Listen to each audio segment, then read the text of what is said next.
शुरू करते हैं क्लास 12 का first chapter relation and functions. ठीक है, अच्छा ये क्लास 12 का फर्स्ट चैप्टर है रिलेशन एंड फंक्शन। ठीक है, तो रिलेशन एंड फंक्शन शुरू करने से पहले हम लोगों को एक चीज जानना पड़ेगा, वो है Cartesian product of two sets. ठीक है, तो Cartesian product of two sets, ठीक है, ये पहले हम लोगों को जानना पड़ेगा, उसका बाद शुरू करेंगे रिलेशन, देन एक अलग चैप्टर में फंक्शन। क्लियर, तो सबसे पहला टॉपिक है Cartesian product, Cartesian product. Clear, Cartesian product. तो देखो बच्चों, कार्टेशियन प्रोडक्ट क्या है, मान लेते एक सेट है 1 2 3 4। क्लियर, अच्छा बी एक दूसरा सेट है 4 5 6, सॉरी इधर 5 से शुरू करते हैं, 5 6 7 8। क्लियर, अच्छा तो ए एक सेट था जिसका एलिमेंट था 1 2 3 4, और बी एक दूसरा सेट था उसका एलिमेंट है 5 6 7 8। क्लियर, अच्छा अभी देखो cartesian product of A and B, cartesian product of A and B is denoted by A cross B, A cross B. तो देखो A सेट और B सेट का कार्टेशियन प्रोडक्ट को कैसे डिनोट किया, A क्रॉस B से, और A cross B क्या होगा, देखो मान लो कि एक सेट था A सेट, ठीक है 1 2 3 4। क्लियर, B एक दूसरा सेट था 5 6 7 8।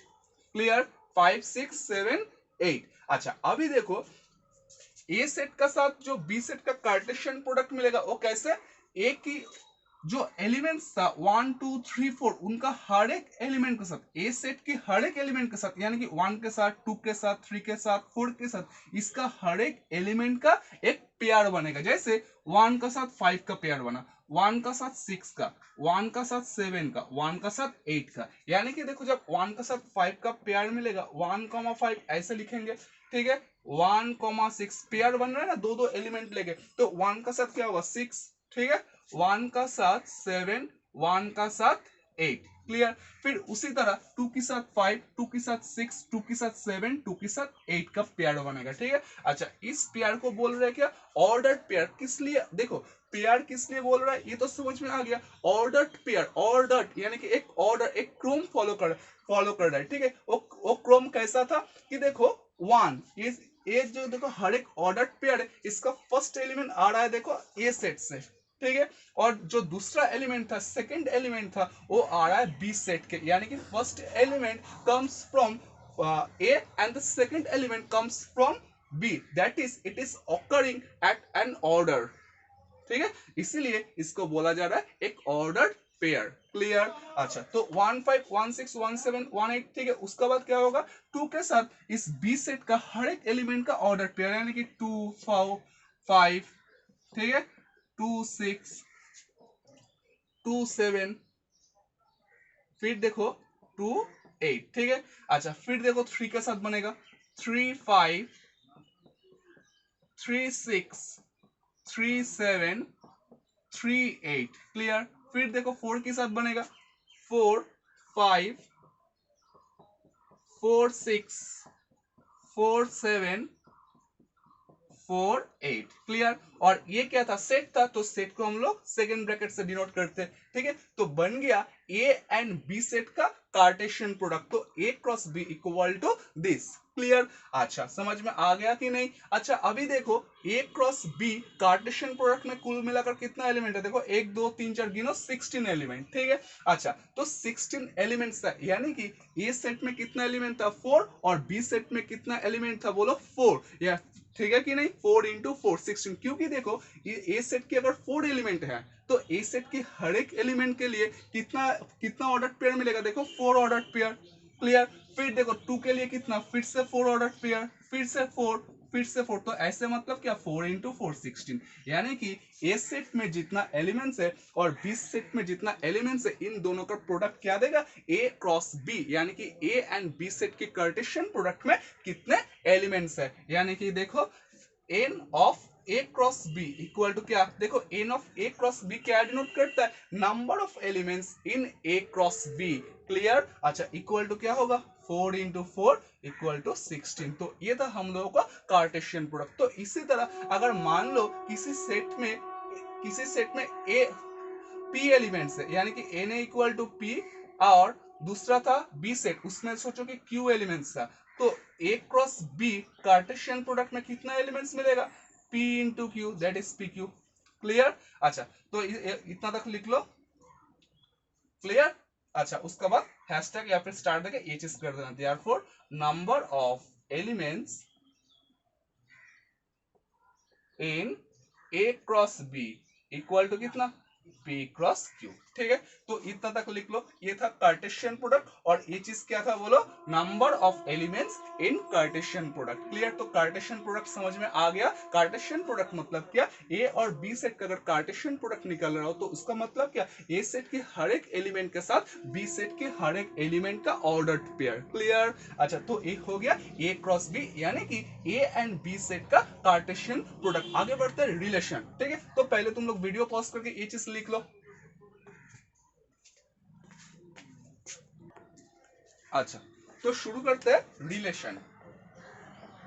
देखो इस रिलेशन क्या है, ये ऑलरेडी क्लास 11 में समझा चुके हैं। ठीक है, तो तुम लोग अगर किसी का 11 12 में सेट थ्योरी रिलेशन नहीं पढ़ तो उसके लिए परेशान होने का कोई जरूरत नहीं। मैं जिस भी टॉपिक करवाऊंगा, ठीक है, वो टॉपिक करने से पहले 11 का जो चीजों का नॉलेज की जरूरत होगा मैं वो चीज का जिक्र पहले करूंगा, ताकि क्लास 12 पढ़ने में तुम लोगों का कोई दिक्कत ना हो। ठीक है, जैसे रिलेशन। ठीक है, तो क्लास 12 का जो रिलेशन शुरू होता है, टाइप्स ऑफ रिलेशन, यानी कि रिलेशन कितने टाइप्स का होता है। तो देखो अगर बच्चों तुम लोगों को रिलेशन क्या है ये अगर ठीक से पता नहीं है तो रिलेशन का टाइप्स जान के क्या फायदा, या फिर अच्छे से समझ भी नहीं पाओगे। ठीक है, तो इसलिए मैं पहले रिलेशन क्या है इसका बारे में समझूंगा, उसका बाद आऊंगा कि क्लास 12 का स्टार्टिंग यानी कि टाइप्स ऑफ रिलेशन लेके। क्लियर। तो शुरू करते हैं रिलेशन। ठीक है। अच्छा तो देखो रिलेशन, तो ये मेरे से अभी तुम लोग ज्यादा जानते हो, क्लास 12 में पढ़ते हो, तो फिर भी मैं अपने तरह रिलेशन तुम लोगों को समझाता हूँ। ठीक है। अच्छा तो पहले मैं दो सेट कंसिडर करता हूँ रिलेशन समझने के लिए। मैं पहले दो सेट कंसिडर करता हूँ। जैसे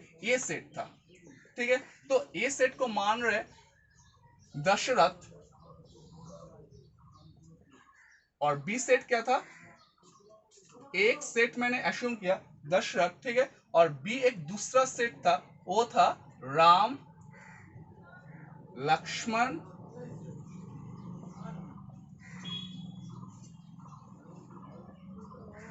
मेघनाथ। क्लियर। तो देखो मैंने दो सेट कंसीडर किया, ए सेट था Dashrath Ravan and B set था राम लक्ष्मण एंड मेघनाथ।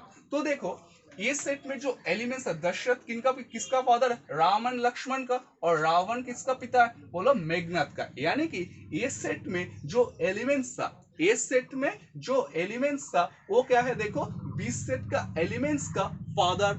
यानी कि मैं कह सकता हूं ए सेट की एलिमेंट्स एंड बी सेट की एलिमेंट्स में एक फादर की रिलेशन है। क्लियर। अच्छा तो देखो लिख लेते clearly, clearly there is a relation, there is a relation is father of, यानी कि फादर का एक रिलेशन है। ठीक है, clearly there is a relation is father of between the elements, between the elements of sets A and B। क्लियर। अच्छा यानी कि देखो मैं ऐसे लिख सकता हूं, Dashrath is father of Ravan, sorry Ram, Dashrath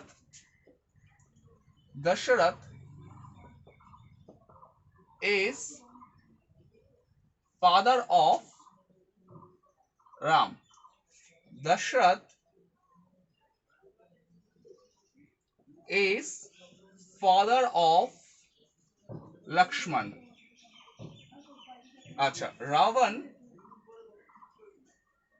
is father of, बोलो, मेघनाथ। क्लियर ऐसा। ठीक है, देखो Dashrath is father of Ram, Dashrath is father of Lakshman, Ravan is father of Meghnath. Clear. अच्छा तो देखो ये बात समझ में आ गया। अभी मैं क्या कर रहा हूं, देखो ये जो फादर का रिलेशन है इसको मैं हटा के मैं इसकी जगह आर रख रहा हूं, यानी कि मैं मान रहा हूं आर क्या डिनोट कर रहा है, इज फादर ऑफ। क्लियर? यानी कि मैं क्या कर रहा हूं, इस फादर ऑफ की जगह मैंने आर रख रहा हूं। आर का मतलब क्या है, इस फादर ऑफ। तो ये जगह हटा के मैं क्या लिखूंगा, बोलो, दशरथ आर राम। क्लियर? यानी कि आर आर मतलब क्या है, इस फादर ऑफ। क्लियर? तो दशरथ आर राम, उसका बाद क्या होगा, दशरथ आर लक्ष्मण। क्लियर? फिर क्या होगा, रावण आर मेघनाथ। क्लियर? यानी कि मैं क्या किया, इस फादर ऑफ की जगह क्या लिखा, मैंने आर लिखा। ठीक है? अच्छा, तो इधर एक बात लिख लेते हैं, if we write R for the relation,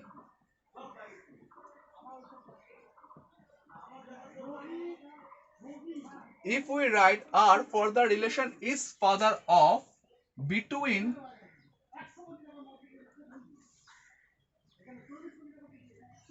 the, देखो, between the above pairs of persons, देखो दशरथ और राम एक पर्सन्स का पेयर फॉर्म किया, तो मैंने क्या किया, इस फादर ऑफ की जगह मैंने क्या लिख दिया, आर लिख दिया, क्योंकि आर का मतलब मैंने ये समझ लिया कि आर जहां है वो क्या डिनोट कर रहा है, एक फादर का रिलेशन। तो इस फादर ऑफ लिखे या फिर आर लिखे, एक ही बात हो गया। अच्छा, तो if we write R for the relation is father of between the above pairs of persons, clear, we have this. Clear? तो देखो ये समझ में आया कि नहीं। देखो पहले मैंने क्या किया, दो सेट मैंने एज्यूम किया। एक सेट, फर्स्ट सेट ए, वो क्या था, दशरथ रावण का एक सेट। अच्छा, बी सेट जो था राम लक्ष्मण एंड मेघनाथ। अच्छा, तो अभी देखो ए सेट की एलिमेंट्स और बी सेट की एलिमेंट्स, इन इसमें क्या रिलेशन है, इन दोनों के अंदर क्या रिलेशन है, इस फादर ऑफ, यानी कि एक फादर का रिलेशन है। तो उसी को मैंने दौड़ा इधर पे, clearly there is a relation is father of between the elements of sets A and B। ठीक है? तो मतलब क्या, Dasharath is father of Ram, Dasharath is father of Lakshman, Ravan is father of Meghnad। Clear? अच्छा, if we write R for the relation is father of between the above pairs of person, तो ये चीज मिला, यानी कि जो फादर का relation था वो ना लिख के मैंने क्या कर दिया, आर लिख दिया। ठीक है? तो इतना तक लिख लो।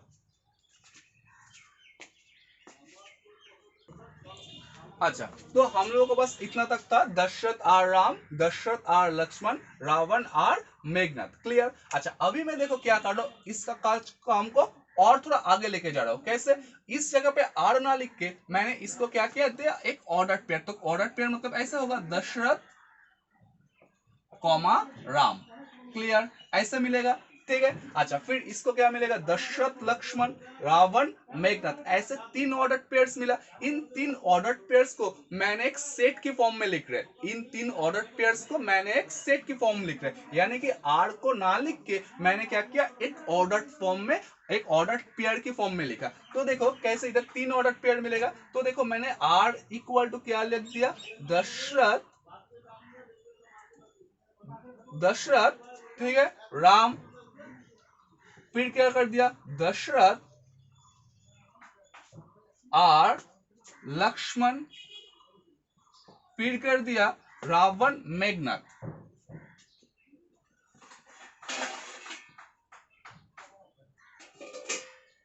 क्लियर? ऐसे कर दिया। देखो आर इक्वल टू क्या मिला, इधर से तीन ऑर्डर पेयर मिल रहा है, इन तीन ऑर्डर पेयर को मैंने एक सेट की फॉर्म में लिख दिया, और इस सेट का मैंने क्या नाम दिया, आर, क्योंकि आर मतलब क्या, इस फादर ऑफ, यानी कि जिन दोनों का बीच में फादर का रिलेशन होगा, जिन दोनों का बीच में फादर का रिलेशन होगा, सिर्फ वही ऑर्डर पेयर क्या होगा, इस सेट का अंतर्गत होगा। क्लियर? देखो ये समझ में आया कि नहीं। यानी कि मैंने इधर से ये काम कैसे किया कि आर, ये जो पेयर्स ऑफ पर्सन था, इनमें से मैंने आर को ओमिट कर दिया, आर को हटा दिया, हटा के मैंने क्या किया, एक ऑर्डर पेयर की फॉर्म में लिखा। तो चलो इस बात को भी इधर लिख देते हैं। ठीक है? तो ताकि तुम लोगों को ठीक ऐसे ही कॉपी में लिखना, बाद में देखो कि बस पढ़ते रहना, समझने में कोई भी दिक्कत नहीं होगा। ठीक है? अच्छा, तो omitting the letter capital R between the above pairs of persons, between the above pairs of persons, and writing them as ordered pairs. The above information can be written as, ठीक है। तो देखो तुम लोग का इतना तक ऑलरेडी लिख चुके हैं, तो इधर से लिखना। हाँ अच्छा, इधर से लिखना।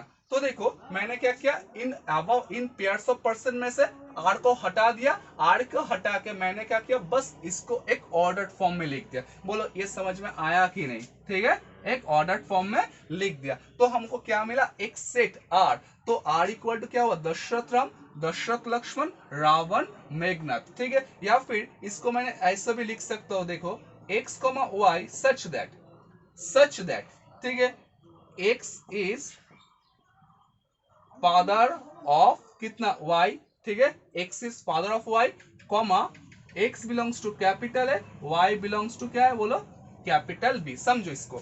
देखो ये सेट रिप्रेजेंट करने का दो तरीका होता है, एक रोस्टर और टेबुलर फॉर्म, और दूसरा क्या है, सेट बिल्डर फॉर्म। तो रोस्टर फॉर्म में क्या लिखते हैं, जब एलिमेंट्स पता रहता है तब हम लोग बस एलिमेंट्स को लिख देते हैं, ठीक है। और जब मैं उसी को सेट बिल्डर फॉर्म में रिप्रेजेंट करता हूं तब क्या करता हूं, जो प्रॉपर्टीज फॉलो करता है, इसका जो एलिमेंट्स जो प्रॉपर्टीज फॉलो करता है उस प्रॉपर्टीज को लिखते हैं। जैसे देखो इधर आर का जो एलिमेंट्स था, ठीक है, आर का जो एलिमेंट्स था वो क्या है, देखो एक ऑर्डर्ड फॉर्म में है।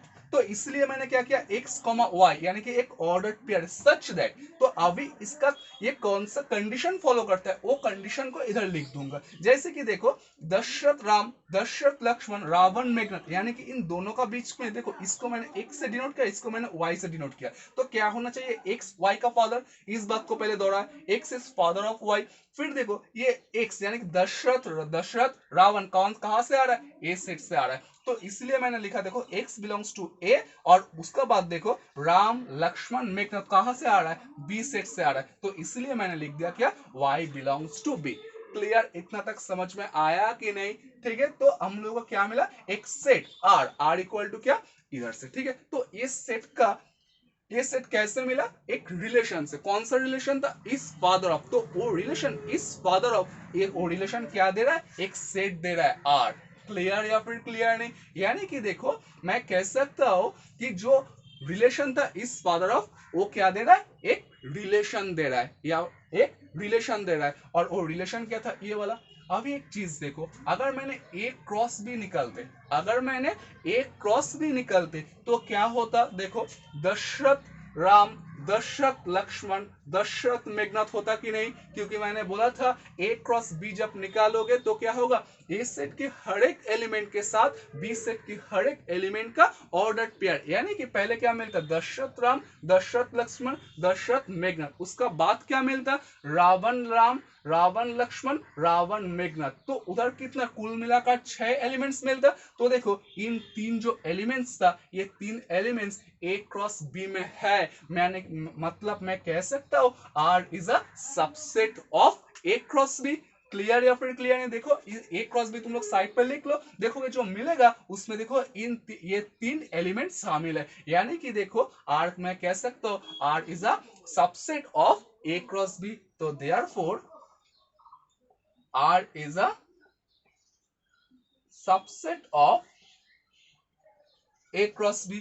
क्लियर? यानी कि देखो क्या मिला मुझे, एक रिलेशन इस फादर ऑफ, वो क्या दे रहा है, A क्रॉस B का एक क्या, सबसेट। यानी कि जो रिलेशन था वो रिलेशन क्या है, basically is a subset of A cross B। तो इस इस कॉन्सेप्ट को यूज करके हम लोग देंगे रिलेशन का डेफिनेशन। यानी कि अगर ए और बी दो सेट है, ए और बी दो सेट है, तो ए क्रॉस बी का जितना भी सबसेट होगा उस हर एक सबसेट को बोला जाएगा क्या, एक रिलेशन। देखो इस बात को समझो पहले। देखो आर क्या था, एक रिलेशन आर, और वो क्या मिला, ये वाला। और आर क्या था, एक ए क्रॉस बी का सबसेट। तो देखो ये तो पता था आर एक रिलेशन है, और बाद में पता चला आर क्या है, ए क्रॉस बी का क्या, एक सबसेट। यानी कि जो रिलेशन है वही क्या है, ए क्रॉस बी का एक सबसेट।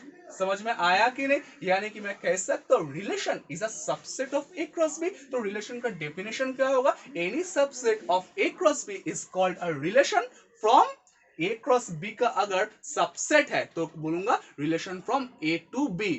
क्लियर या फिर क्लियर नहीं? तो चलो आगे जाके हम लोग डेफिनेशन लिख देते हैं। हाँ चलो, तो इतना तक देखो, इधर से इतना तक तुम लोग ऑलरेडी लिख चुके थे, इधर से इधर इतना तक लिख लो, ठीक है? उसके बाद डेफिनेशन पे जाएंगे, ठीक है? तो इतना तक लिख लो वीडियो पॉज करके।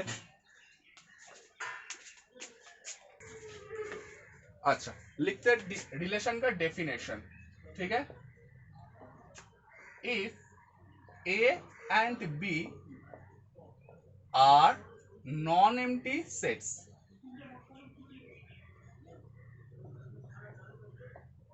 if A and B are non-empty sets, देखो non-empty sets अगर empty sets हो जाएगा तो A सेट के अंदर तो कोई भी एलिमेंट्स ही नहीं रहेगा, तो किसका साथ मैंने ऑर्डर पेयर बनाऊंगा, ठीक है? तो इसीलिए A and B क्या होना चाहिए, बोलो A are non-empty sets होना चाहिए। If A and B are non-empty sets, then any subset of A cross B, any subset of A cross B is called a relation, is called a relation from capital A to capital B। ठीक है, देखो किसका subset था, A cross B का subset था, तो क्या बोलूंगा, relation from A to B. अगर सी क्रॉस डी होता तो मैं बोलता क्या, relation from C to D. Clear या फिर क्लियर नहीं? ठीक है, तो इसको कैसे डिनोट किया जाता है, it is denoted by, it is denoted by R such that A to B. इसका मतलब क्या, relation from A to B. Clear? अच्छा, समझ में आया कि नहीं? तो देखो रिलेशन में क्या क्या आता है, जो एलिमेंट्स आता है वो क्या होता है, एक ऑर्डर्ड पेयर। एलिमेंट्स जो आता है वो क्या होता है, ऑर्डर्ड पेयर। तो देखो मैंने मान लिया if A comma B belongs to R, जैसे आर सेट क्या था हम लोग का, दशरथ राम, दशरथ लक्ष्मण रावण मेघनाथ, तो मैं कह सकता हूँ order pair Dashrath Ram belongs to R. तो उसी तरह मैंने जेनरलाइज करके लिखा, दशरथ रावण राम ना लिख के मैंने ए कॉमा बी लिख दिया। तो देखो if A comma B belongs to R, यानी कि एक रिलेशन में ए कॉमा बी एक एलिमेंट है, तो उसको क्या लिखता है, if A comma B belongs to R then we write A R B. ठीक है, ऐसे लिखते हैं। मतलब क्या, ए और बी इसमें क्या एक संबंध है, ठीक है? और उसको मैंने कैसे डिनोट करता हूं, ए आर बी। ठीक है या फिर ठीक नहीं है? ठीक है, तो if A comma B belongs to R then we write A R B. हालांकि मैं नहीं, जो मैथमेटिशियन था वो ऐसे डिनोट करते, कन्वेंशन है, ठीक है? तो if A comma B belongs to R then we write A R B and say that, और इसको क्या बोलता हूं, and say that A is related to B। Clear? Clear या फिर क्लियर नहीं? and if A comma B does not belongs to R, then we write A R not, R लिख के काट दो, R not B, and say that A is not related to B। Clear? तो definition समझ में आ गया होगा, ठीक है या फिर क्लियर नहीं? ठीक है, तो कुछ और एग्जांपल्स लेंगे सेट रिलेशन का। क्लियर? अच्छा, तो रिलेशन का पहले डेफिनेशन लिख लो, ठीक है? उसके बाद कुछ एग्जांपल लेते हैं, सम मोर एग्जांपल्स अच्छा तो चलो बच्चों पहले ये वाला लिख लो, मैं इसको रब कर दूंगा। हाँ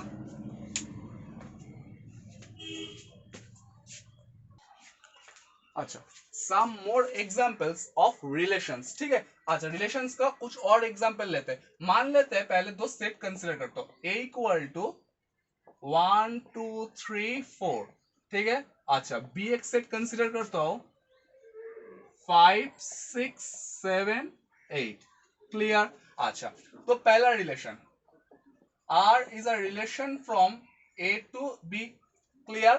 R is a relation from A to B, clear। अच्छा तो R को मैंने ऐसे डिफाइन किया, R इक्वल टू एक्स कमा वाई। देखो R में क्या होता है एलिमेंट, एक ऑर्डर्ड पेयर, तो ऑर्डर्ड पेयर पहले लिखा सच दैट, अभी क्या लिखूंगा, ऑर्डर्ड पेयर कौन सी कंडीशन फॉलो कर रहा है। तो देखो x कहां से आता है, फर्स्ट सेट से आता है, और y कहां से आता है, सेकेंड सेट से, b से आता है। समझ में आ रहा है कि नहीं? अच्छा क्लियर। तो x belongs to a, y belongs to b, and मैंने एक कंडीशन लिख दिया x ग्रेटर देन y, ठीक है, x ग्रेटर देन y।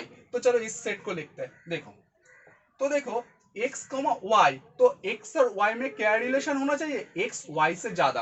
तो देखो पहले 1 लो, ठीक है, क्योंकि देखो x कहां से आता है, a से आता है, तो x से मैंने 1 लिया। तो 1 कभी देखो इन किसी भी एलिमेंट से ज्यादा है नहीं है। देखो सब में देखो 1 5 क्या है, ये कंडीशन फॉलो नहीं कर रहा है, 6 के साथ भी फॉलो नहीं कर रहा, 7 के साथ भी फॉलो नहीं कर रहा, 8 के साथ भी फॉलो नहीं कर रहा है, ठीक है। देखो उसी तरह 2 5 2 6 2 7 2 8 कोई भी एलिमेंट ये वाला कंडीशन फॉलो नहीं कर रहा है। तो मतलब क्या, कोई भी एलिमेंट्स नहीं मिलेगा, यानी कि मैं क्या लिख सकता हूँ 5। तो R देखो क्या है, एक रिलेशन। समझ में आया कि नहीं? ठीक है, दूसरा रिलेशन लेता हूं, R such that A to B R equal to x, y, x belongs to A, y belongs to B, and x less than y, clear. अच्छा तो देखो x का अभी क्या है, y से स्मॉलर, तो देखो x लो पहले, a से लो, 1 लो, तो देखो 1 और y से लो, देखो 5 का साथ भी कंडीशन फॉलो हो रहा है, क्योंकि 1 5 से क्या है, स्मॉलर। तो इधर क्या होगा 1 5, फिर देखो 1 इधर, 1 के लिए क्या 6 को ले रहा हूँ, 1 के लिए 7 को लूंगा, 1 के लिए 8 को लूंगा, ठीक है। तो 1 6 भी ये कंडीशन फॉलो कर रहा है, ठीक है। 1 7 भी ये कंडीशन फॉलो कर रहा है, 1 8 से भी ये कंडीशन फॉलो कर रहा है, क्योंकि देखो कंडीशन क्या था, x लेस देन y, यानी कि जो x होगा वो क्या होना चाहिए, y से स्मॉलर होना चाहिए। तो ठीक है ये वाला। अच्छा फिर देखो 2 5 2 6 2 7 2 8, फिर देखो 3 लूंगा, 3 के साथ देखो 5 6 7 8 का करूंगा, तो क्या होगा 3 5 3 6 3 7 3 8, ठीक है। 4 5 4 6 4 7 4 8, ठीक है। तो हो गया R रिलेशन, ठीक है। अच्छा 3, तीसरा एक कंडीशन ले रहा हूं, तीसरा एक relation R from A to B, ठीक है। चलो रिलेशन को डिफाइन करता हूं, x, y such that x belongs to A, y belongs to B। अच्छा y equal to x plus 3, ठीक है। y इक्वल टू क्या है बोलो, x प्लस 3, ठीक है। अच्छा तो देखो क्या क्या मिलेगा, x कहां से आएगा, a से 1 लो, 1 रखने से कितना आएगा, 1 प्लस 3 4, यानी कि y का वैल्यू 4 है, देखो नहीं है, क्योंकि देखो जो y का वैल्यू मिलेगा वो कहां से आना चाहिए, y बिलोंग्स टू b से आना चाहिए। तो देखो अगर मैंने x की वैल्यू 1 रखता हूं तो y का वैल्यू क्या मिलेगा, 4 मिलेगा, जो 4, जबकि 4 b सेट में शामिल नहीं है, यानी कि 1 का साथ कुछ भी ऑर्डर पेयर नहीं बनेगा।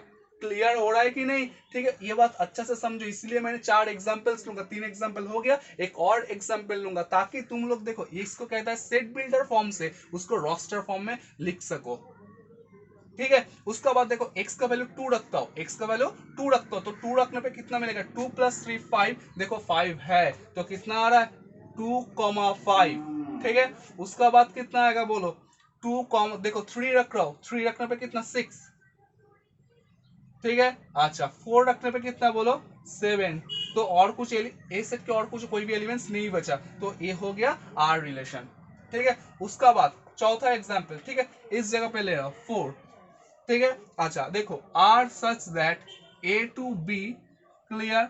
अच्छा आर को डिफाइन करता हूं, मतलब आर रिलेशन कैसे संबंधित है, कैसे रिलेट है, उसको मैं इधर पे लिखूंगा। हाँ अच्छा तो क्या हो रहा है बोलो, x, y such that x belongs to a, y belongs to b and y equal to x plus 4।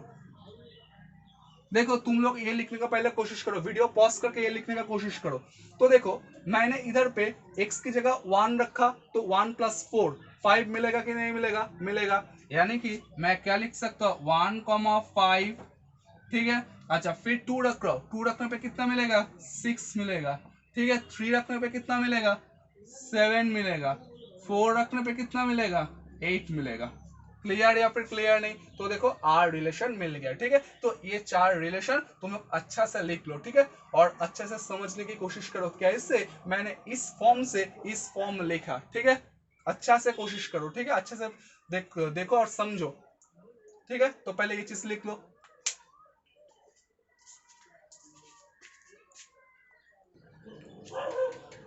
अच्छा तो some special cases, some special cases, देखो अगर रिलेशन फ्रॉम ऐसे लिखते हैं, अगर ए क्रॉस बी का सबसेट है तो क्या बोलते हो relation from A to B. देखो अगर बी ना लिख के मैं इधर पे ए लिख देता हूं तो क्या बोलूंगा रिलेशन फ्रॉम ए टू ए।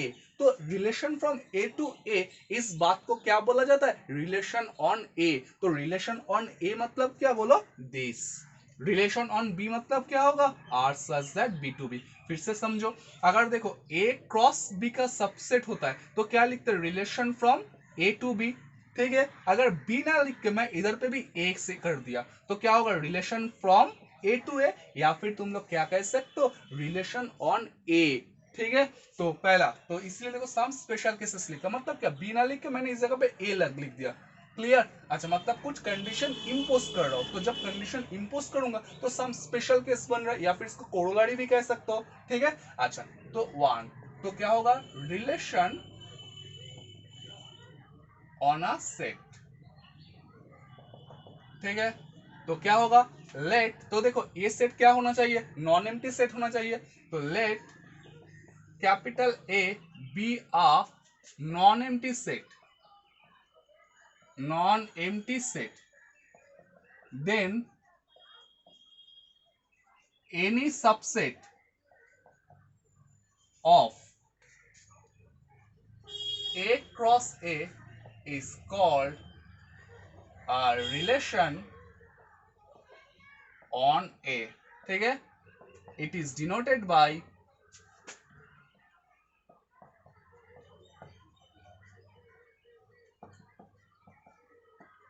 ऐसे, ठीक है। अच्छा उसका बाद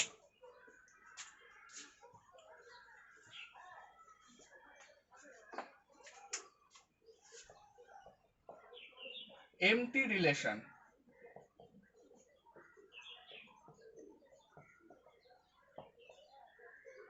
अच्छा empty relation देखो A क्रॉस बी है ना, A क्रॉस बी क्या होगा एक सेट, और तुम लोगों को पता है phi is a subset of every set, phi is a subset of every set. तो देखो A क्रॉस बी का जितना भी सबसेट होता है उन हर एक को क्या बोला जाता है बोलो एक सबसेट, सॉरी एक रिलेशन बोला जाता है। तो A क्रॉस बी का एक सबसेट फाई भी मिलेगा, तो फाई मतलब क्या उधर कुछ भी एलिमेंट नहीं है, यानी कि कोई भी रिलेशन नहीं बना। तो इस जो सबसेट है इसको बोला जाता है क्या एम्प्टी रिलेशन, मतलब क्या ए सेट की कोई भी एलिमेंट से बी सेट की कोई भी एलिमेंट संबंधित नहीं है या फिर रिलेशन नहीं है। समझ में आया कि नहीं। देखो every set is a subset, sorry pi is a subset of every set, यानी कि जो नाल सेट है वो हर एक सेट का क्या होता है सबसेट। और हम लोग को रिलेशन की डेफिनेशन से ये पता है कि हर एक सबसेट को क्या बोला जाता है एक रिलेशन, यानी कि पाई भी क्या होगा एक रिलेशन। तो इसको क्या बोला जाता जा रहा है एक empty relation,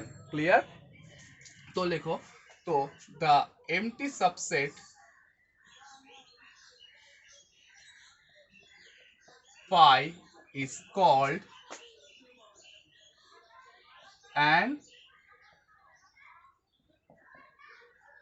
empty relation with respect to empty relation, ठीक है, with respect to which no element of A, देखो A सेट की कोई भी एलिमेंट से B सेट का कोई भी एलिमेंट संबंधित नहीं है.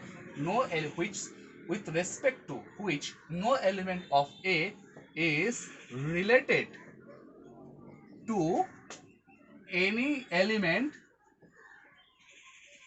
of B. ठीक है, देखो कुछ एग्जाम्पल्स मैंने रिलेशंस का करवाया था. देखोगे उसका पहला जो एग्जाम्पल था वो एक एम्प्टी रिलेशन था 5. ठीक है, तो इसको क्या बोला जा रहा है, एम्प्टी रिलेशन. ठीक है, उसका बाद क्या आएगा, एम्प्टी रिलेशन का बाद आएगा यूनिवर्सल रिलेशन.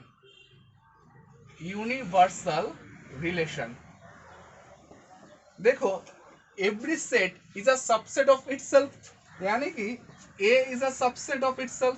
ठीक है, तो उसी तरह A क्रॉस B भी क्या होगा, subset of A cross B, यानी कि हर सेट अपना ही एक सबसेट होता है. तो इसी तरह A is a subset of A cross B is a subset of A cross B. ठीक है, तो ये जो सबसेट है इस सबसेट को बोला जाएगा क्या बोलो, यूनिवर्सल रिलेशन. यानी कि A क्रॉस B जो कार्टेशियन प्रोडक्ट था A क्रॉस B, इसमें भी क्या वही एलिमेंट्स है.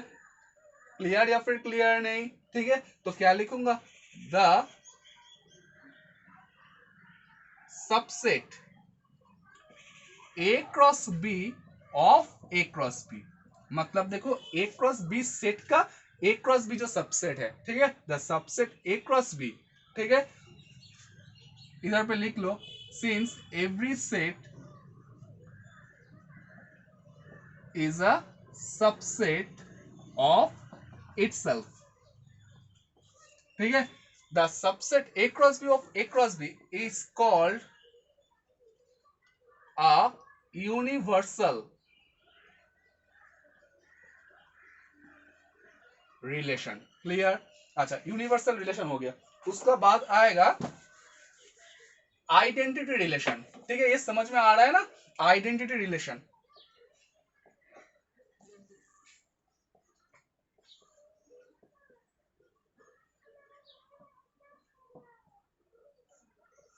Identity relation. ठीक है, अच्छा आइडेंटिटी रिलेशन क्या है, देखो if capital A be a non-empty set,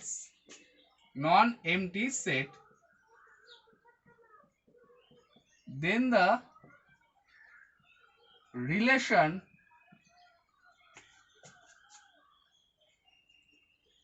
A comma A such that small a belongs to capital A is called an identity relation. मतलब समझो, देखो A कॉमा A, यानी कि इधर अगर 1 होता है तो इधर भी 1. जैसे देखो 1 कॉमा 1, 2 कॉमा 2, 3 कॉमा 3. ठीक है, मान लो कि एक सेट है A 1 2 3 4. ठीक है, 1 2 3 4 और एक रिलेशन था ऐसे. तो देखो 1 कॉमा 1 मतलब देखो A के साथ A संबंधित है, 2 के साथ 2, यानी कि any element is related to itself.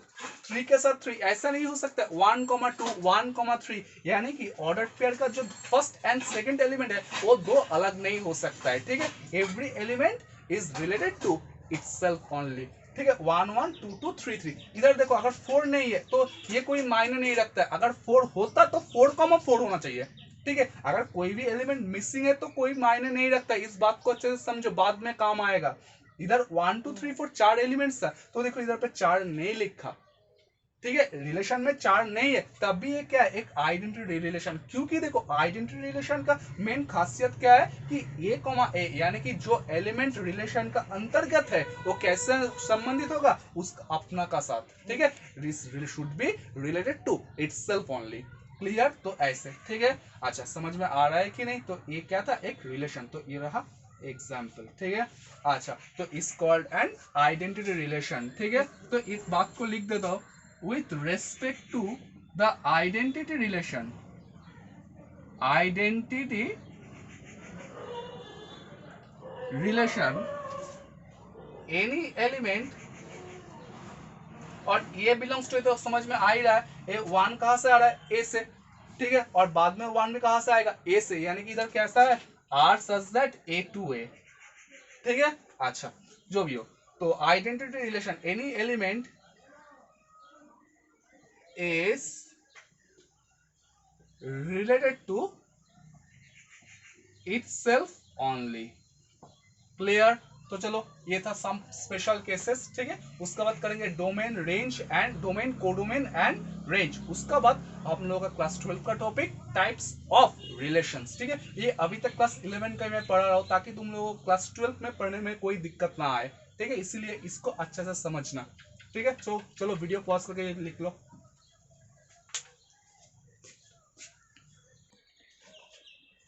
चलो करते हैं डोमेन। डोमेन, ठीक है। अच्छा, suppose if capital A and capital B are non empty sets, are non empty sets, and capital R is a relation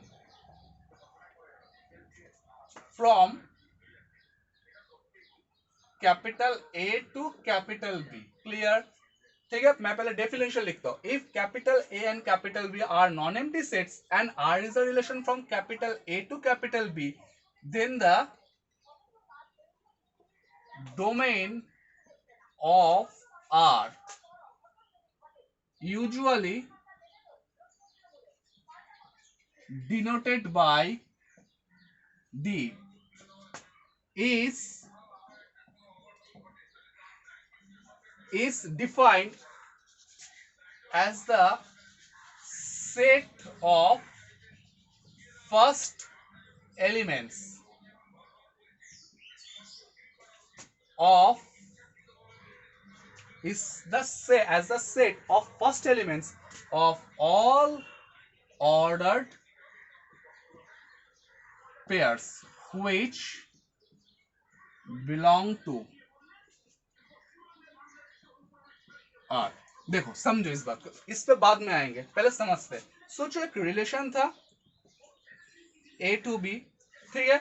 अच्छा, तो A सेट था 1 2 3 4, ठीक है, एंड B सेट था 5 6 7 8, ठीक है। अच्छा, R एक रिलेशन था, कैसे,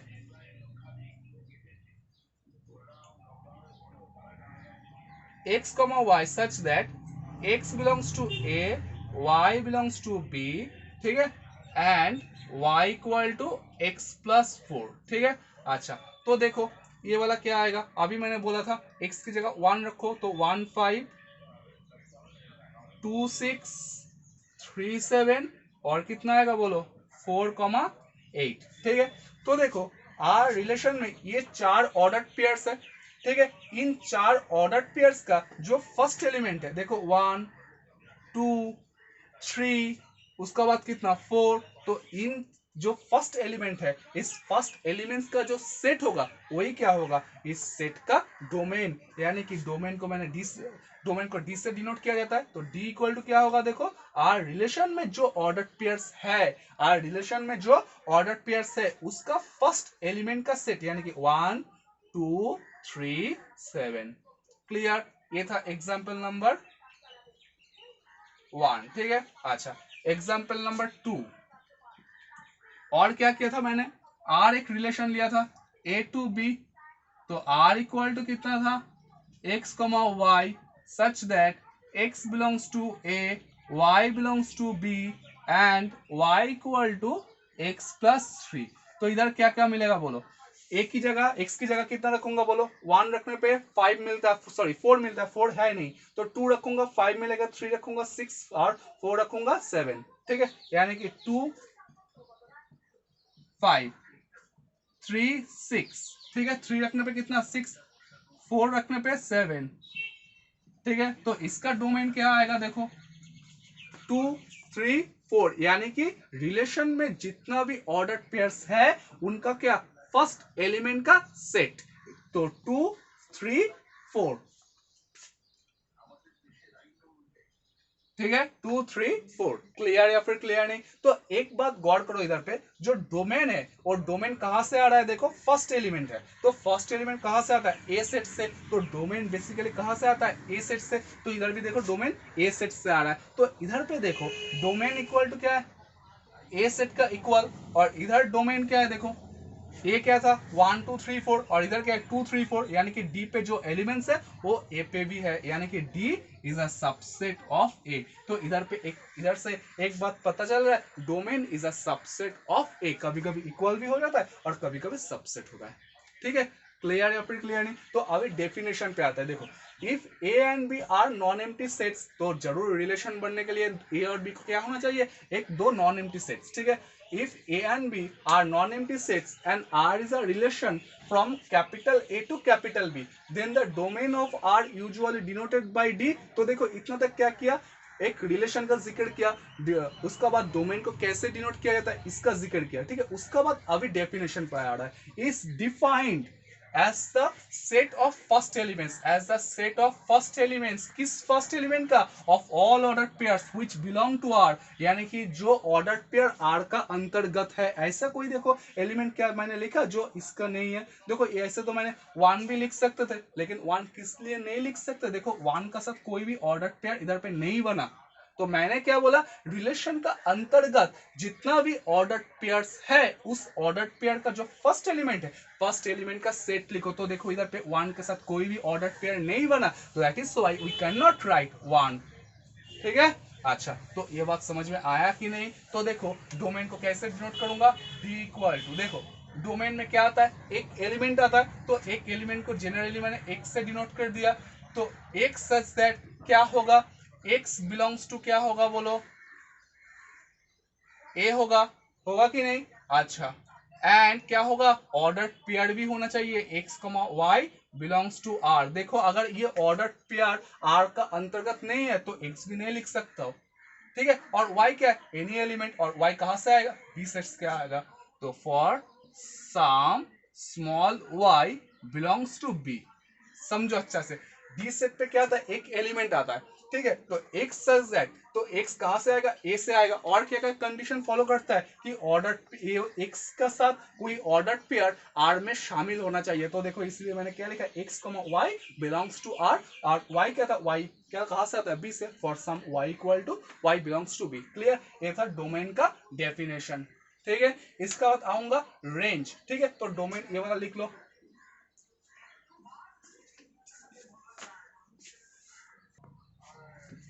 अच्छा, उसके बाद आता है रेंज, ठीक है, तो रेंज का डेफिनेशन क्या है, तो देखो रेंज डोमेन में क्या था, फर्स्ट एलिमेंट का सेट, ठीक है, और रेंज पे क्या आएगा, सेकंड एलिमेंट का सेट, यानी कि इधर से रेंज क्या लिखूंगा, रेंज का कोई नोटेशन नहीं है, हाँ रेंज का कोई स्पेशल नोटेशन नहीं है, तो रेंज इक्वल टू क्या होगा, जो सेकंड एलिमेंट है वो सेकंड एलिमेंट का क्या होगा, सेट, यानी कि 5 6 7 कितना 8, तो इसके लिए रेंज क्या आएगा, बोलो रेंज कितना आएगा, बोलो 5 6 7, ठीक है। अच्छा, इधर से एक बात गौर करो, रेंज, रेंज में क्या होता है, सेकंड एलिमेंट का सेट, सेकंड एलिमेंट कहां से आता है, बी सेट से, तो देखो ये जो रेंज था, देखो ये बिल्कुल बी के बराबर है, और इधर जो रेंज था तो देखो वो क्या है, बी का एक सबसेट है, यानी कि मैं कह सकता हूं रेंज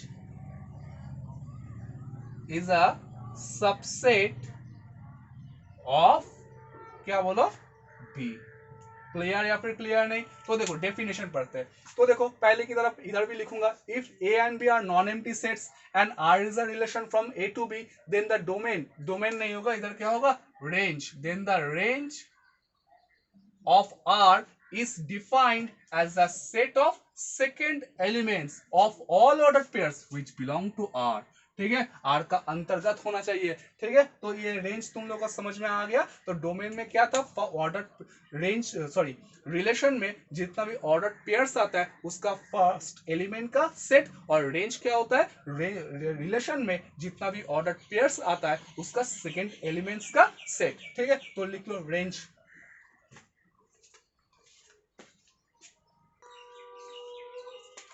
अच्छा, चलो इसका बाद codomain, codomain if capital A and capital B are non-empty sets and R is a relation from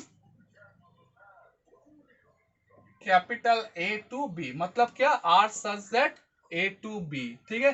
तो ये जो सेकेंड सेट है इसको ही को क्या बोला जाएगा, बोलो, कोडोमेन, ठीक है। अच्छा, तो if A and B are non-empty set and R is a relation from A to B, then B is called codomain of R। Clear, relation का कोडोमेन, तो एक कोडोमेन और ये भी चीज लिख लो, ठीक है। तो हो गया डोमेन, रेंज, कोडोमेन। अच्छा देखो, पहले एक बात देखो, उधर पे मैंने क्या देखा कि रेंज क्या होता है, बी सेट का क्या होता है, एक सबसेट होता है, और बी सेट को क्या बोला जा रहा है, कोडोमेन। तो पहले ये बात मैंने लिखा, रेंज सबसेट और इक्वल टू, ठीक है, क्या होता है, बी सेट। तो देखो बी सेट का अपना आइडेंटिटी क्या है, कोडोमेन, तो बी ना लिख के मैं कोडोमेन लिख देता हूं, ठीक है। यानी कि मैं क्या लिख सकता हूं, रेंज इज अ सबसेट और इक्वल टू क्या, कोडोमेन। तो इतना तक लिख लो। तो इतना तक था क्लास 11 का, ठीक है। तो अभी क्या, क्लास 12 का शुरू करूंगा, ठीक है, टाइप्स ऑफ रिलेशन, ठीक है। तो इतना तक पहले लिख लो, उसके बाद हेडिंग करो टाइप्स ऑफ रिलेशन।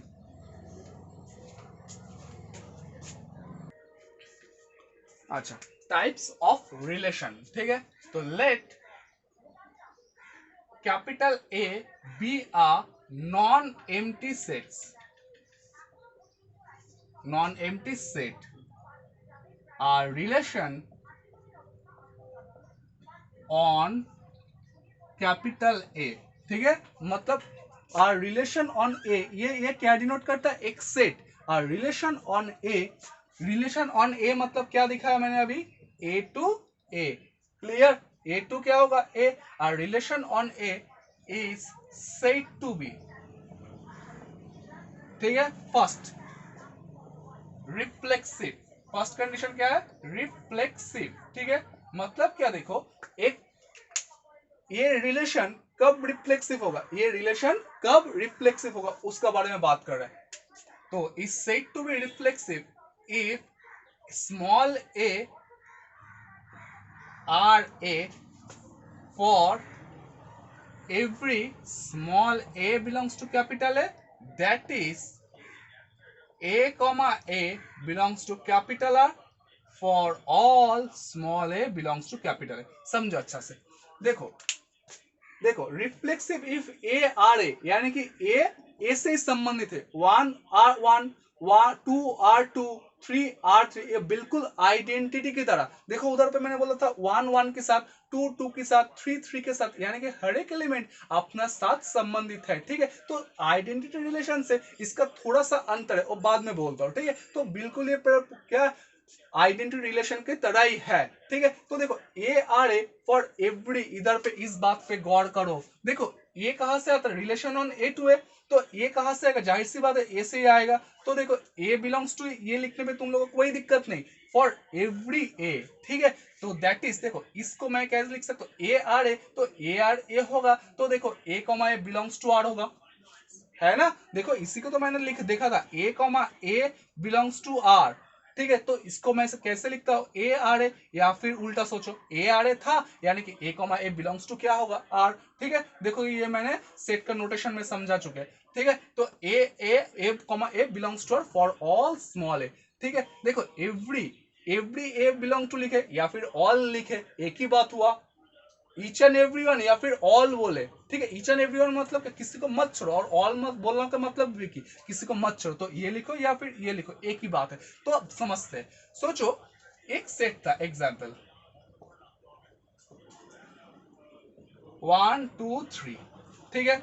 अच्छा, आर एक रिलेशन था ऐसा 1 1 2 2 3 3। तो देखो पहले देखो क्या देखना पड़ेगा, किसी भी एलिमेंट, किसी भी ऑर्डर्ड पेयर का दो एलिमेंट अलग है कि नहीं। अलग नहीं है, या इसका मतलब क्या, हर एक एलिमेंट अपना साथ संबंधित है, 1 1 के साथ, 2 2 के साथ, 3 3 के साथ।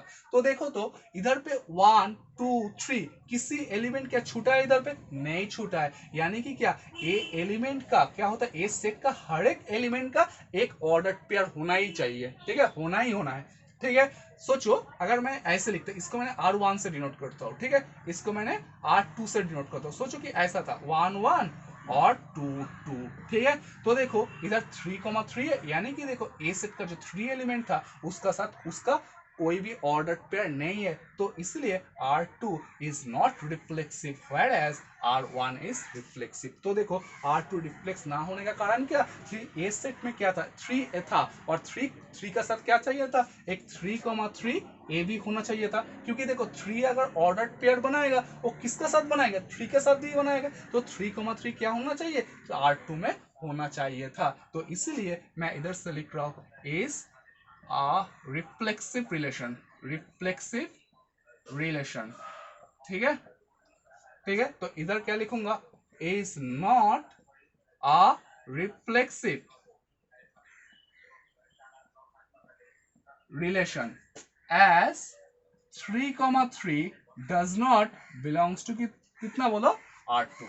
क्लियर या फिर क्लियर नहीं, ठीक है। तो इसलिए देखो मैंने क्या बोला, फॉर एवरी ए मतलब ए सेट का कोई भी एलिमेंट छूटना नहीं चाहिए, जबकि देखो आइडेंटिटी में देखो 1 1 2 2 ये होने से क्या हो जाएगा, आइडेंटिटी मतलब क्या, देखो आइडेंटिटी में क्या होता है, कोई भी ऑर्डर पेयर है तो देखना कि उस ऑर्डर पेयर का 2 एलिमेंट सेम है, इसका मतलब क्या, कोई भी एलिमेंट अपना साथ संबंधित है। लेकिन अगर ए सेट के कोई भी एलिमेंट छूट गया तो वो कोई मायने नहीं रखता in case of identity relation, ठीक है। लेकिन रिफ्लेक्सिव होने के लिए क्या होना चाहिए, ए सेट की जितना भी एलिमेंट्स है उसका क्या होना चाहिए, अपना का साथ ऑर्डर पेयर होना चाहिए, कोई भी वो एलिमेंट छूटना नहीं चाहिए, ठीक है। तो ये था आइडेंटिटी रिलेशन और रिफ्लेक्सिव रिलेशन का बेसिक डिफरेंस, ठीक है। तो लिख दो रिफ्लेक्सिव, ठीक है। उसका बाद 2 नंबर, मैं इसको मिटा रहा हूं, इधर पे तुम लोग लिखना 2 नंबर, हाँ।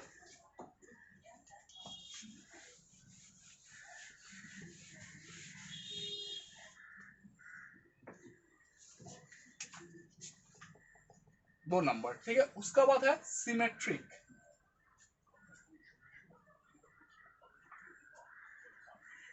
If symmetric if A R B implies B R A for A comma B belongs to कितना, कैपिटल है। तो देखो रिलेशन क्या था, बोलो A to A,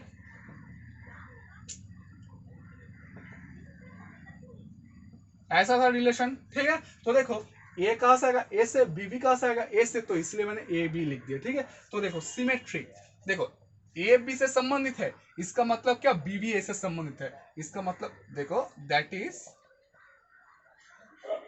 A comma B belongs to R implies B comma A belongs to R।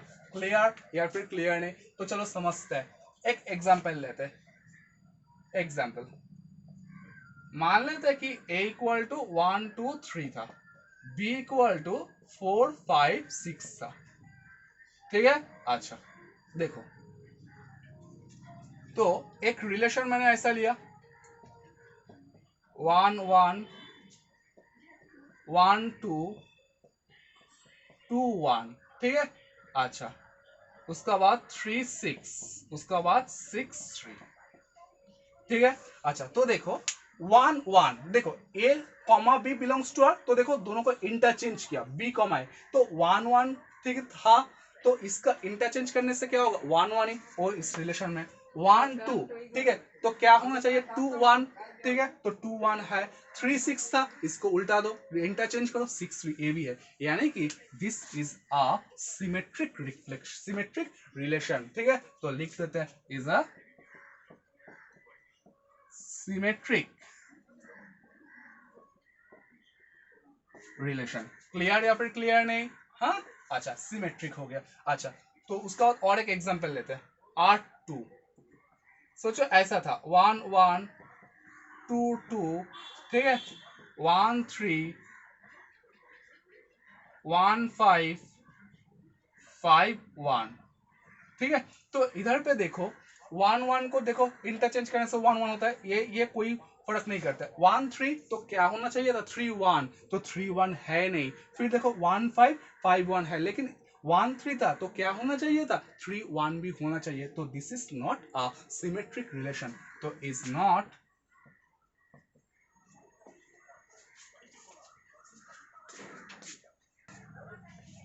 a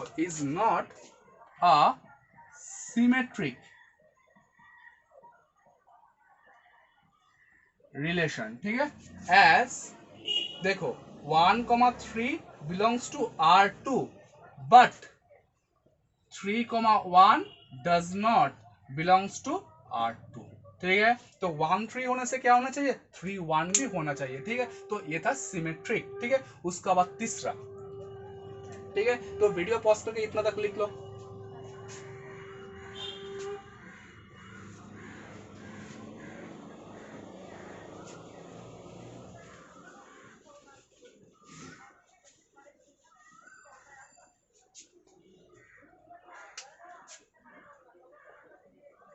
तीन number, ठीक है। तीसरा ट्रांजिटिव, ट्रांजिटिव TRANSITIV, ठीक है। Transitive if A comma B belongs to R, comma B comma C belongs to R implies A comma C belongs to R, यानी कि देखो ए भी आर का अंतर्गत है, बी सी आर का अंतर्गत है, तो क्या होगा ये और सी भी क्या होना चाहिए आर का अंतर्गत होना चाहिए। तो एक जाहिर सी बात है ए बी सी कहां से आएगा ए सेट से आएगा, तो for A comma B comma C belongs to कितना आर। क्लियर या फिर क्लियर नहीं, ठीक है। अच्छा इस बात को ऐसे भी लिख सकते हो that is A R B comma B R C implies A R C, ठीक है। चलो एग्जाम्पल लेते हैं। अच्छा एक सेट था 1 2 3, ठीक है। अच्छा तो देखो एक रिलेशन मैंने ले रहा हूं ऐसे 1 1 1 2 1 3, फिर देखो 2 3, ठीक है। अच्छा 3 2 1 2, ठीक है। ऐसा एक रिलेशन। तो देखो क्या बोल रहा है 1 1 ए बी और बी सी, यानी कि जिससे खत्म हो रहा है वहां से शुरू हो रहा है, ठीक है। अच्छा तो देखो 1 1, ठीक है 1 1, ठीक है। उसका बाद देखो 1 से खत्म हुआ, ठीक है। 1 से शुरू कौन हो रहा है 1 2, तो देखो इसको अगर इधर से देखो तो क्या होना चाहिए 1 2 बिलोंग्स टू आर होना चाहिए। तो देखो 1 2 ऑलरेडी है, 1 1 है 1 2 है। देखो क्या कंडीशन बोल रहा है A B belongs to R B C belongs to R, यानी कि बी से खत्म बी से शुरू, ऐसा दो ऑर्डर पेयर को लो पहले, जहां देखो जो जहां से खत्म हो रहा है वहां से शुरू हो रहा है। तो कौन सा ऑर्डर पेयर तुमको चुनना है, पहले दो ऑर्डर पेयर का चयन करो। कैसे जिससे एक ऑर्डर पेयर का खत्म जिस एलिमेंट से हो रहा है, एक दूसरा ऑर्डर पेयर का शुरुआत क्या होगा उस एलिमेंट से, ठीक है। तो देखो ऐसा क्या है 1 1 1 2, तो इस दोनों से क्या होना चाहिए ए कॉमा सी, यानी कि फर्स्ट एलिमेंट थर्ड एलिमेंट क्या होना चाहिए बिलोंग्स टू आर। तो 1 1 1 2, तो 1 2 ये ऑलरेडी है। फिर देखो 1 से खत्म देखो 1 3, ठीक है। तो इसका साथ अभी क्या लूंगा इसका लूंगा, क्लियर। तो 1 1, तो 1 3 ये भी है। फिर देखो 1 का साथ शुरू हुआ देखो 1 2, ठीक है। ये दोबारा लिख दिया, लिखने की जरूरत नहीं है, ठीक है। अच्छा तो उसका बाद देखो 1 2, ठीक है 2 से शुरू हो रहा है देखो 2 3, तो देखो 1 3 होना चाहिए 1 3 है ये वाला है। देखो इनको चुन चुन रहा हूँ 1 2 2 3, क्योंकि देखो पहले दो ऑर्डर पेयर कैसे लेना है एक से खत्म जिस एलिमेंट से खत्म होगा दूसरा ऑर्डर पेयर उसी एलिमेंट से शुरुआत होगा करेगा, ठीक है। 1 2 2 3, तो इधर से क्या होना चाहिए 1 3, तो देखो 1 3 है। फिर देखो 1 3 और 3 2 लूंगा, तो इससे क्या मिलेगा 1 2 है इधर पे है, यानी कि this is a transitive relation. तो इज ट्रांजिटिव, ठीक है। ऐसा कर देता हूं। फिर R2 एक दूसरा रिलेशन लेता हूं 1 1 1 2 1 3, ठीक है, 2 3,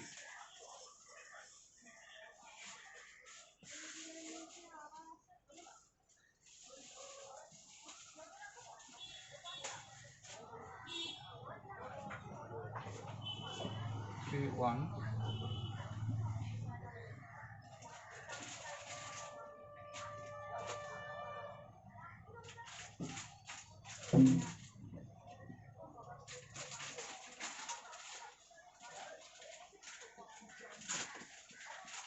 अच्छा इसको देखो, तो देखो 1 2 2 से शुरू हो रहा है ये वाला, तो 1 2 और 2 3 के लिए क्या होना चाहिए, 1 3 है, फिर देखो 2 से शुरुआत हो रहा है, 2 से शुरुआत हो रहा है, तो 1 2 एंड 2 1 ले रहा हूं, तो इससे क्या होना चाहिए, 1 1 होना चाहिए।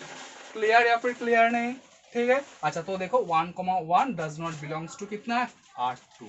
क्लियर, तो देखो क्या हो रहा है, 1 2 भी है, 2 1 भी है, ठीक है, लेकिन क्या नहीं है 1 1। तो देखो बार बार इसको ट्रांजिटिव को समझो, पहले दो ऑर्डर पेयर लो, वो दो ऑर्डर पेयर कैसे चुनना है, एक ऑर्डर पेयर का जो सेकंड एलिमेंट होगा, दूसरा ऑर्डर पेयर का वही एलिमेंट क्या होगा, फर्स्ट में रहेगा, ठीक है। ऐसे दो ऑर्डर पेयर लो, लेके क्या होना चाहिए, फर्स्ट और उनका सेकंड, ये दो से जो नया ऑर्डर पेयर बन रहा है तो उसमें शामिल है क्या नहीं, ठीक है।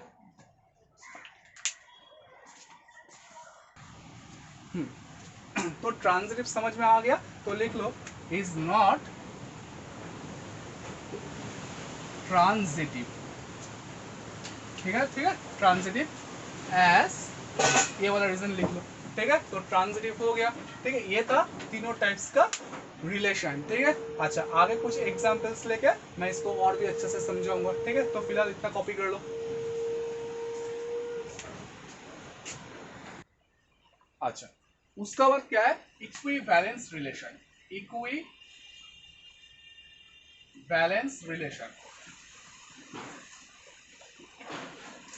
Equi balance relation. तो देखो रिलेशन कितना टाइप्स होता है, एक था ट्रांस रिफ्लेक्सिव, दूसरा था सिमेट्रिक और तीसरा क्या था, ट्रांजिटिव। तो कोई भी रिलेशन इन तीनों एक साथ है, यानी कि वो रिलेशन रिफ्लेक्स भी है, रिफ्लेक्सिव भी है, सिमेट्रिक भी है एंड ट्रांजिटिव भी है, तो उस रिलेशन को क्या बोला जाएगा, एक इक्विवेलेंस रिलेशन। तो डेफिनेशन लिखते हैं, relation R on capital A is said to be, is said to be, देखो relation R on A is said to be an equivalence relation if it is point 1 reflexive, point 2 symmetric, point 3 transitive, ठीक है। तो चलो इसका एक example लेते हैं। मान लो कि ए सेट था 1 2 3, ठीक है, या फिर इसको ए बी सी लेता हूं, ए बी सी। तो एक रिलेशन ऐसा था ए ए बी बी, क्योंकि तीनों रिलेशन एक साथ होना चाहिए, तो सी सी, ठीक है, इससे क्या बन गया, रिफ्लेक्सिव, ठीक है। अच्छा फिर देखो ए कॉमा सी, ठीक है, तो क्या होना चाहिए, ए कॉमा सी है, ठीक है। अच्छा फिर ए कॉमा बी, बी कॉमा ए, ठीक है, बी, ठीक है। तो देखो अभी रिफ्लेक्सिव होने के लिए क्या होना चाहिए, ए सेट का जितना भी एलिमेंट्स है वो एलिमेंट्स क्या करेगा, अपना साथ एक ऑर्डर पेयर बनाएगा, तो ए के साथ बनाया, बी बी के साथ, सी सी के साथ, मतलब रिफ्लेक्सिव है। उसका बाद देखूंगा ए सी था, ठीक है, तो ए सी था, तो देखो सी ए नहीं है, तो मैं इसको जोड़ देता हूँ रिफ्लेक्सिव करने के लिए, ठीक है। तो देखो ए सी था, सी ए भी है सिमेट्रिक, और ए बी था, बी ए भी है, मतलब रिफ्लेक्सिव भी हो गया, सिमेट्रिक भी हो गया। उसका ट्रांजिटिव चेक करेंगे, तो देखो ए से खत्म हुआ, ए से शुरू हो कौन हो रहा है, ये वाला, तो देखो इसको और इसको लूंगा, तो ए कॉमा सी, ए खुद है, ठीक है। फिर देखो ए से शुरू हो रहा है बी ए बी, तो देखो ए बी, तो ए कॉमा बी ये खुद है, ठीक है। अच्छा ए से और शुरू हो रहा है, ऐसा कोई भी नहीं है। बी से खत्म, बी से शुरू, कौन, ये वाला, तो क्या होना चाहिए, बी बी बी ए, तो बी कॉमा ए होना चाहिए, तो देखो बी कॉमा ए खुद है, ठीक है। तो उसका बाद क्या होना चाहिए बोलो, सी से खत्म, सी से शुरू, तो क्या सी है, तो क्या होना चाहिए सी ए, और ए भी है, मतलब क्या है, R is an equivalence relation. Clear, तो इज एन इक्विवेलेंस रिलेशन। अब मतलब क्या, तीनों एक सेट, सॉरी एक रिलेशन अगर रिफ्लेक्सिव भी है, सिमेट्रिक भी है, ट्रांजिटिव भी है, तो उस रिलेशन को क्या बोला जाएगा, एक इक्विवेलेंस रिलेशन, ठीक है। तो चलो मैं रिफ्लेक्सिव, सिमेट्रिक एंड ट्रांजिटिव का और कुछ एग्जांपल्स लेता हूँ। हाँ, तो फिलहाल इतना कॉपी कर लो वीडियो पॉज करके। अच्छा, तो देखो एक सेट था 1 2 3 4, इधर कुछ रिलेशंस गिवन है, हम लोगों को देखना पड़ेगा क्या ये रिलेशन रिफ्लेक्सिव है, सिमेट्रिक है या ट्रांजिटिव है, ठीक है। तो पहले काम करो, वीडियो पॉज करके ये चीज लिख लो, उसके बाद देखेंगे कि कौन सा रिफ्लेक्सिव है, कौन सा रिलेशन सिमेट्रिक है, कौन सा रिलेशन ट्रांजिटिव है, ठीक है। अच्छा, तो देखो पहले, ठीक है, तो पहले वीडियो पॉज करके खुद करने का कोशिश करो, ठीक है, बस टिक कर दो, ठीक है, जो सही रिफ्लेक्सिव होगा तो रिफ्लेक्सिव टिक कर दो, अगर सिमेट्रिक नहीं होगा तो क्रॉस कर दो। तो पहले एक हम खुद कर लो, उसके बाद मेरे साथ करो, ठीक है। अच्छा, तो देखो पहले चेक करते हो रिफ्लेक्सिविटी, तो देखो 1 2 3 4 है, तो 1 2 3 4 होने के लिए देखो 1 1 2 2 3 3 4 4, सिर्फ 1 1 है, 2 2 भी, एक भी अगर नहीं होता तब भी रिफ्लेक्सिव नहीं होता, यानी कि ये रिफ्लेक्सिव नहीं है, ठीक है। उसके बाद सिमेट्रिक चेक करते हैं, 1 2 है तो 2 1 होना चाहिए, नहीं है, ठीक है। फिर देखो 1 2, ठीक है। अच्छा देखो 2 पे खत्म, 2 से शुरू, यानी कि अगर ये दो चुनूंगा तो क्या होना चाहिए 1 3, नहीं है, मतलब क्या, ये ट्रांजिटिव भी नहीं है, ठीक है। उसका बाद देखो 1 1, देखो सिर्फ 1 1 2 2 3 3 4 4 नहीं है, यानी कि रिफ्लेक्सिव नहीं है, ठीक है। उसका बाद 1 2 2 1 है, ठीक है। अच्छा 1 1 इनको तो चेक करने का जरूरत ही नहीं है, मतलब क्या है 1 2 2 1 ये सिमेट्रिक है, क्लियर। फिर ट्रांजिटिव चेक करते हैं, देखो 2 पे शुरू खत्म, 2 से शुरू, तो इन दोनों को अगर चुनूंगा तो 1 1 होना चाहिए, है, ठीक है। अच्छा फिर देखो 2 पे कोई शुरू हो रहा है, 2 पे शुरू हो रहा है, देखो तो 1 2 और 2 2 चुनूंगा तो क्या होना चाहिए 1 2 होना चाहिए, ये खुद है, ठीक है। अच्छा 2 पे खत्म, 2 पे शुरू, तो देखो और कोई भी नहीं है। फिर देखो 1 पे खत्म, 1 पे शुरू, ये अगर लूंगा तो देखो ये दोनों अगर लूंगा तो क्या होना चाहिए 2 1, तो देखो 2 1 है, तो देखो समझ में आया कि नहीं, क्लियर या फिर क्लियर नहीं, तो देखो ये वाला चीज समझ में आया, तो देखो। अच्छा तो देखो उसका बाद ये वाला चेक हो गया 1 2 2 1, इसके लिए क्या था, चाहिए था 1 1 है। फिर देखो 2 से खत्म ये वाला, तो देखो 1 2 2 2 लूंगा तो 1 2 होना चाहिए, ये वाला है। फिर देखो 1 पे खत्म, 1 पे खत्म, 1 पे शुरू, तो ये दो है, तो ये दो अगर लूंगा तो 2 1 होना चाहिए, है 2 1, ठीक है। अच्छा फिर देखो, देखो 3 3 को चेक करने का कोई जरूरत ही नहीं है, क्योंकि देखो 3 पे खत्म, 3 से शुरू, ऐसा कोई भी नहीं है, तो 3 3 रहने पे कोई दिक्कत नहीं है। हमको क्या देखना होगा, अगर 3 पे खत्म हो रहा है, सोचो इधर 1 3 और एंड क्या होना चाहिए 3 से शुरू, इधर कुछ भी हो जाए, मैं 5 लिखता हूँ, तो तब क्या होना चाहिए 1 5। तो अगर ये दोनों में से कोई एक नहीं है तो अब हमको तो ट्रांजिटिव चेक करने का कोई जरूरत ही नहीं है, मतलब क्या है, ये ट्रांजिटिव, क्लियर। फिर देखो ये 2 था, फिर देखो 1 2 2 1, मतलब देखो फिर से 4 4 गायब है, तो ये रिफ्लेक्सिव नहीं है, क्लियर या फिर क्लियर नहीं। सिमेट्रिक चेक करते हैं, ठीक है। अच्छा 1 2 है, 2 1 है, 2 3 था, 3 2 नहीं है, यानी कि क्रॉस, ठीक है, सिमेट्रिक नहीं है। अच्छा फिर देखो 1 2 2 1, तो इधर से 1 1 होना चाहिए, 2 से खत्म हो रहा है, 2 से शुरू हो रहा है, ये वाला 2 2, तो देखो 1 2 और 2 2 इन दोनों का पेयर दूंगा तो 1 2 होना चाहिए, है 1 2। फिर 2 से शुरुआत कोई हो रहा है, नहीं हो रहा है। फिर देखो 1 पे खत्म, 1 पे शुरू, ये वाला हो रहा है 2 1 1 1, तो इन दो ऑर्डर पेयर को लूंगा तो क्या होना चाहिए 2 1, ये खुद है, ठीक है। फिर देखो 3 पे खत्म, 3 पे शुरू, ये वाला 2 3 3 3, तो क्या होना चाहिए 2 3 होना चाहिए, ये खुद है, क्लियर। और बाकी का तो मैंने ऑलरेडी चेक करके आए, क्लियर। तो ये क्या है, ट्रांजिटिव है, ठीक है। उसका बाद 1 1 2 2 3 3 4 4, मतलब ये रिफ्लेक्सिव है, ठीक है। उसका बाद सिमेट्रिक चेक करते, देखो 1 1 जैसे सेम एलिमेंट्स के लिए चेक करने की कोई जरूरत ही नहीं होता, क्योंकि इंटरचेंज जब करूंगा तब क्या हो जाएगा, सेम हो जाएगा, क्लियर, 1 1 2 2 3 3 4 4 ये सही है। फिर देखो 1 2 है तो 2 1 भी है, 2 3 है 3 2 नहीं है, यानी कि ये सिमेट्रिक नहीं है। क्लियर। फिर देखो 1 पे खत्म 1 पे शुरू 1 2, तो 1 1 1 2 ये दो ऑर्डर पेयर ले रहा हो तो क्या होना चाहिए 1 2, ये है।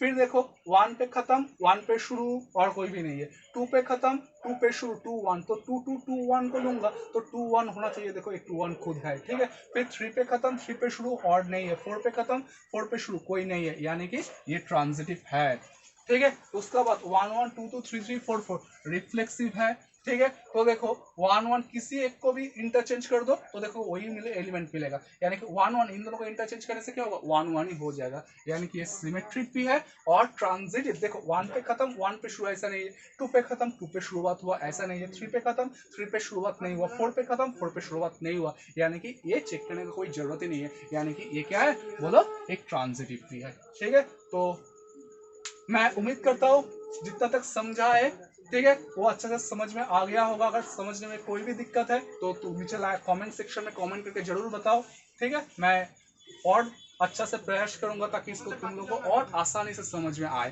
ठीक है। और मेरा वीडियो अगर अच्छा लगे तो दोस्तों के साथ शेयर करो, क्योंकि इस लॉकडाउन की स्थिति में अपना दोस्त को भी मदद करो ताकि वो ऑनलाइन पढ़ने में या फिर ऑनलाइन तैयारी करने में उन लोगों को भी सुविधा हो, ठीक है। थैंक यू, ठीक है।